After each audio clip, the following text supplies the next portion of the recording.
Isaías capítulo 53.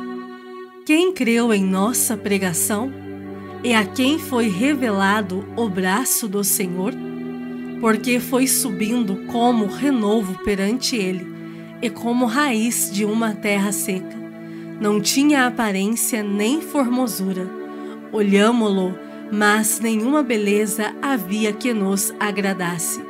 Era desprezado e o mais rejeitado entre os homens, homem de dores, e que sabe o que é padecer. E, como um de quem os homens escondem o rosto, era desprezado, e dele não fizemos caso. Certamente, ele tomou sobre si as nossas enfermidades, e as nossas dores levou sobre si. E nós o reputávamos por aflito, ferido de Deus e oprimido. Mas ele foi traspassado pelas nossas transgressões e moído pelas nossas iniquidades. O castigo que nos traz a paz estava sobre ele, e pelas suas pisaduras fomos sarados. Todos nós andávamos desgarrados como ovelhas, cada um se desviava pelo caminho, mas o Senhor fez cair sobre ele a iniquidade de nós todos. Ele foi oprimido e humilhado, mas não abriu a boca. Como cordeiro foi levado ao matadouro, e, como ovelha muda perante os seus tosquiadores, ele não abriu a boca. Por juízo opressor foi arrebatado, e de sua linhagem quem dela cogitou? Porquanto foi cortado da terra dos viventes, por causa da transgressão do meu povo, foi ele ferido. Designaram-lhe a sepultura com os perversos, mas com o rico esteve na sua morte, posto que nunca fez injustiça, nem dolo algum se achou em sua boca. Todavia, ao Senhor agradou moê-lo, fazendo-o enfermar. Quando der ele a sua alma como oferta pelo pecado, verá a sua posteridade e prolongará os seus dias. E a vontade do Senhor prosperará nas suas mãos. Ele verá o fruto do penoso trabalho de sua alma e ficará satisfeito. O meu servo, o justo, com o seu conhecimento, justificará a muitos, porque as iniquidades deles levará sobre si. Por isso, eu lhe darei muitos como a sua parte, e com os poderosos repartirá ele o despojo, porquanto derramou a sua alma na morte, foi contado com os transgressores, contudo, levou sobre si o pecado de muitos, e pelos transgressores intercedeu. Isaías capítulo 54. Canta alegremente, ó estéril, que não deste à luz. Exulta com alegre canto e exclama, tu que não tiveste dores de parto, porque mais são os filhos da mulher solitária do que os filhos da casada, diz o Senhor. Alarga o espaço da tua tenda, estenda-se o toldo da tua habitação, e não o impeças. Alonga as tuas cordas, e firma bem as tuas estacas, porque transbordarás para a direita e para a esquerda. A tua posteridade possuirá as nações, e fará que se povoem as cidades assoladas. Não temas, porque não serás envergonhada. Não te envergonhes, porque não sofrerás humilhação, pois te esquecerás da vergonha da tua mocidade, e não mais te lembrarás do opróbrio da tua viuvez, porque o teu Criador é o teu marido, o Senhor dos Exércitos é o seu nome, e o Santo de Israel é o teu Redentor. Ele é chamado o Deus de toda a terra. porque o Senhor te chamou como a mulher desamparada e de espírito abatido, como a mulher da mocidade, que fora repudiada, diz o teu Deus. Por breve momento te deixei, mas com grandes misericórdias torno a acolher-te. Num ímpeto de indignação, escondi de ti a minha face por um momento, mas com misericórdia eterna me compadeço de ti, diz o Senhor, o teu Redentor, porque isto é para mim como as águas de Noé, pois jurei que as águas de Noé não mais inundariam a terra, e assim jurei que não mais me iraria contra ti, nem te repreenderia, porque os montes se retirarão e os outeiros serão removidos, mas a minha misericórdia não se apartará de ti, e a aliança da minha paz não será removida, diz o Senhor, que se compadece de ti. Ó tu, aflita, arrojada com a tormenta e desconsolada, eis que eu assentarei as tuas pedras com argamassa colorida e te fundarei sobre safiras. Farei os teus baluartes de rubis, as tuas portas de carbúnculos e toda a tua muralha de pedras preciosas. Todos os teus filhos serão ensinados do Senhor, e será grande a paz de teus filhos. Serás estabelecida em justiça, longe da opressão, porque já não temerás, e também do espanto, porque não chegará a ti. Eis que poderão suscitar contendas, mas não procederá de mim. Quem conspira contra ti cairá diante de ti.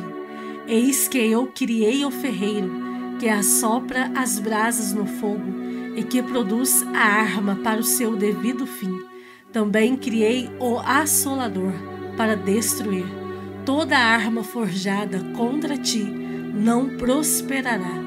Toda língua que ousar contra ti em juízo, tu a condenarás. Esta é a herança dos servos do Senhor, e o seu direito que de mim procede, diz o Senhor. Salmos de número 97. Reina o Senhor, regozije-se a terra, alegrem-se as muitas ilhas. Nuvens e escuridão o rodeiam, justiça e juízo são a base do seu trono. Adiante dele vai um fogo que lhe consome os inimigos em redor. Os seus relâmpagos alumiam o mundo, a terra os vê e estremece. Derretem-se como cera os montes na presença do Senhor, na presença do Senhor de toda a terra. Os céus anunciam a sua justiça e todos os povos veem a sua glória. Sejam confundidos todos os que servem a imagens de escultura, os que se gloriam de ídolos, prostrem-se diante dele todos os deuses. Sião ouve e se alegra, as filhas de Judá se regozijam por causa da tua justiça, ó Senhor, pois tu, Senhor, és o Altíssimo sobre toda a terra. Tu és sobremodo elevado acima de todos os deuses. Vós que amais o Senhor, detestai o mal, ele guarda a alma dos seus santos, livra-os da mão dos ímpios. A luz difunde-se para o justo e a alegria para os retos de coração. Alegrai-vos no Senhor, ó justos, e dai louvores ao seu santo nome. Atos, capítulo 19. Aconteceu que, estando Apolo em Corinto, Paulo, tendo passado pelas regiões mais altas, chegou a Éfeso e, achando ali alguns discípulos, perguntou-lhes: recebestes, porventura, o Espírito Santo quando crestes? Ao que lhe responderam: Pelo contrário, nem mesmo ouvimos que existe o Espírito Santo. Então, Paulo perguntou: Em que, pois, fostes batizados? Responderam: No batismo de João. Disse-lhes Paulo: João realizou o batismo de arrependimento, dizendo ao povo que cresce naquele que vinha depois dele, a saber, em Jesus. Eles, tendo ouvido isto, foram batizados em o nome do Senhor Jesus. E, impondo-lhes Paulo as mãos, veio sobre eles o Espírito Santo. E tanto falavam em línguas como profetizavam. Eram, ao todo, uns 12 homens. Durante 3 meses, Paulo frequentou a sinagoga, onde falava ousadamente, dissertando e persuadindo com respeito ao reino de Deus. Visto que alguns deles se mostravam empedernidos e descrentes, falando mal do caminho diante da multidão, Paulo, apartando-se deles, separou os discípulos, passando a discorrer diariamente na escola de Tirano. Durou isto por espaço de 2 anos, dando ensejo a que todos os habitantes da Ásia ouvissem a palavra do Senhor, tanto judeus como gregos. E Deus, pelas mãos de Paulo, fazia milagres extraordinários, a ponto de levarem aos enfermos lenços e aventais do seu uso pessoal, diante dos quais as enfermidades fugiam das suas vítimas, e os espíritos malignos se retiravam. E alguns judeus, exorcistas ambulantes, tentaram invocar o nome do Senhor Jesus sobre possessos de espíritos malignos, dizendo: Esconjuro-vos por Jesus, a quem Paulo prega. Os que faziam isto eram 7 filhos de um judeu chamado Seva, sumo sacerdote. Mas o espírito maligno lhes respondeu: Conheço a Jesus e sei quem é Paulo. Mas vós, quem sois? E o possesso do espírito maligno saltou sobre eles, subjugando a todos. E, de tal modo, prevaleceu contra eles, que, desnudos e feridos, fugiram daquela casa. Chegou este fato ao conhecimento de todos. Assim, judeus como gregos, habitantes de Éfeso, veio temor sobre todos eles, e o nome do Senhor Jesus era engrandecido. Muitos dos que creram vieram confessando e denunciando publicamente as suas próprias obras. Também muitos dos que haviam praticado artes mágicas, reunindo os seus livros, os queimaram diante de todos. Calculados os seus preços, achou-se que montavam a 50.000 denários. Assim, a palavra do Senhor crescia e prevalecia poderosamente. Cumpridas estas coisas, Paulo resolveu, no seu espírito, ir a Jerusalém, passando pela Macedônia e Acaia, considerando: depois de haver estado ali, importa-me ver também Roma. Tendo enviado à Macedônia 2 daqueles que lhe ministravam, Timóteo e Erasto, permaneceu algum tempo na Ásia.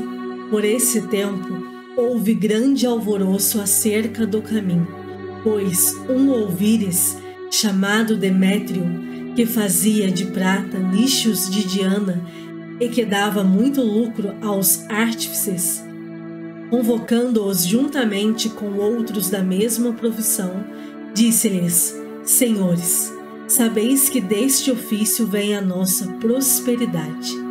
E estáis vendo e ouvindo que não só em Éfeso, mas em quase toda a Ásia, este Paulo tem persuadido e desencaminhado muita gente, afirmando não serem deuses os que são feitos por mãos humanas. Não somente há o perigo de a nossa profissão cair em descrédito, como também o de o próprio templo da grande deusa Diana ser estimado em nada, e ser mesmo destruída a majestade daquela que toda a Ásia e o mundo adoram. Ouvindo isto, encheram-se de furor e clamavam: grande é a Diana dos Efésios. Foi a cidade tomada de confusão e todos, a uma, arremeteram para o teatro, arrebatando os macedônios Gaio e Aristarco, companheiros de Paulo. Querendo este apresentar-se ao povo, não lhe permitiram os discípulos. Também as iarcas, que eram amigos de Paulo, mandaram rogar-lhe que não se arriscasse indo ao teatro. Uns, pois, gritavam de uma forma, outros de outra, porque a assembleia caíra em confusão. E, na sua maior parte, nem sabiam por que motivo estavam reunidos. Então, tiraram Alexandre dentre a multidão, impelindo-o os judeus para a frente. Este, acenando com a mão, queria falar ao povo. Quando, porém, reconheceram que ele era judeu, todos, a uma voz, gritavam por espaço de quase 2 horas: grande é a Diana dos Efésios. O escrivão da cidade, tendo apaziguado o povo, disse: senhores Efésios, quem porventura não sabe que a cidade de Éfeso é a guardiã do templo da grande Diana e da imagem que caiu de Júpiter? Ora, não podendo isso ser contraditado, convém que vos mantenhais calmos e nada façais precipitadamente, porque estes homens que aqui trouxestes não são sacrilegos, nem blasfemam contra a nossa deusa.